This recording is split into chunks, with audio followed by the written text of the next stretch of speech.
Акылбек Жапаров кызматтан күтүүсүз кетти. Тиешелүү жарлыкка президент Садыр Жапаров кол койгон. Анда өкмөт башчы башка ишке өткөндүгүнө байланыштуу ээлеген кызматынан бошотулган. Бул милдет азырынча биринчи вице-премьер-министр Адылбек Касмалиевке жүктөлдү. Аны кызмат ордуна дайындоо үчүн талапкерлиги жогорку кеңешке макулдашуу үчүн киргизилет. Өкмөт ишин уланта берет.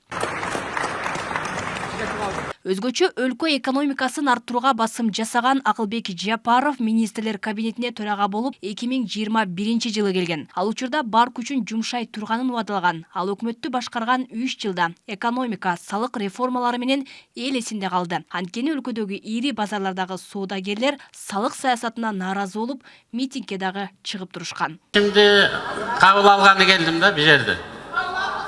Патент төлөйм десеңер, патент төлөгүлө. İşteysiңерби? İştegиле патент менен. Жапаров кызматка киришип жаткан учурда парламентте депутаттар мугалимдердин айлыгын көтөрүү боюнча маселе козгогон. Ал учурда Жапаров кимге турмушка чыгасың десе, мугалимге деп жооп бере тургандай кылабыз деген тамаша аралаш жообун узаткан. Көп өтпөй мугалимдердин айлыгы 2 эсе көтөрүлгөн. Салыктын эсебинен гана зарплата, пенсия, пособие көтөрүлөт. Бизге мүмкүнчүлүк берсеңиздер, биринчи кварталдын динамикасын байкап көрүп, эгерде мүмкүнчүлүк боло турган болсо, биринчи эле мугалимдердикин көтөрөбүз. Биз кимге турмушка чыгасың десе, мугалимге дегенге чейин токтобойбуз. 60 жаштагы саясатчы өлкөнүн тарыхында өкмөттү салыштырмалуу узагыраак башкарган жетекчи катары калды. Буга чейин Апаз Жумагулов гана өкмөттү андан узагыраак жетектеген. Дегенмен Жапаровдун кызматтан бошотулушу коомчулукка күтүүсүз болгон. Жакшы иштер болуп атат, мектептер курулуп атат, бала бакчалар курулуп атат деп ойлойм. Мамлекеттин жумуш үчүн келип жатат, иштеп жатат, анан билбейм, баа берип деле азыр баа деле бере албай калдык эл делечи. Биринчиден налог боюнча реформа болду. Билдиңер, ККМге түштү, башка болду. Налог чогултуп, бюджетти толтуруп, бюджетти ошо чейинге жеткириште именно Акылбек Жапаровдун салымы.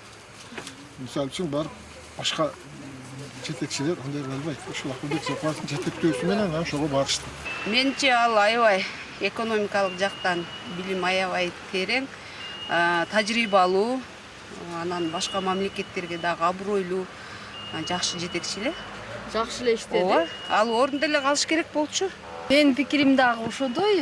Мен ойлоп атам, адамдын да иштеткенде өзүнчө бир срок берип, результат чыгарып, андан кийин жыйынтыкташ керек деп ойлойм. Мен ойлойм, ушу Акылбек Жапаров өзүнүн бүт резервин ичиндеги болгон пландарын аткарбай эле кетти деген пикирдемин да. Жапаров кызматтан кетүү алдында отчет берип, 2024 жылдын 11 айында ички дүң продукциянын көлөмү 9%га өскөнү далил болуп турганын айткан. Салык төлөгөнү үйрөнмөйүнчө биз өзүбүздүн өлкөбүзгө мындай толук ээ болуп, карызы жок, жашай албаган өлкөгө айлана албайбыз да. Мен мындан bir ай мурун Дастан Жумабеков биздин коллега сураганда, ал жообу не дождётесь деген да.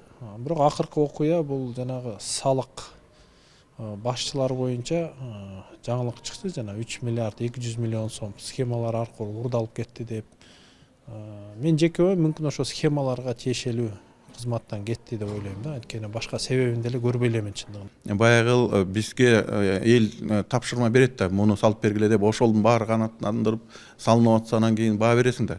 Эске салсак, Жапаров 2005 жылга чейин жогорку кеңештин депутаты болгон. Ал 2005 жылдагы Жогазын ыңкылабынан кийин финансы министри, экономика жана соода министри, биринчи вице-премьер-министр болуп эмгектенген. 2010 жылы апрель ыңкылабынан кийин Ар Намыс партиясынын тизмеси менен депутаттыкка шайланган. Бир жыл өтпөй коалициялык өкмөттүн курамында кайрадан финансы министри болуп бекиген. Алмагүл Эркебай кызы, Адилбек Абдакимов, Ош ТВ.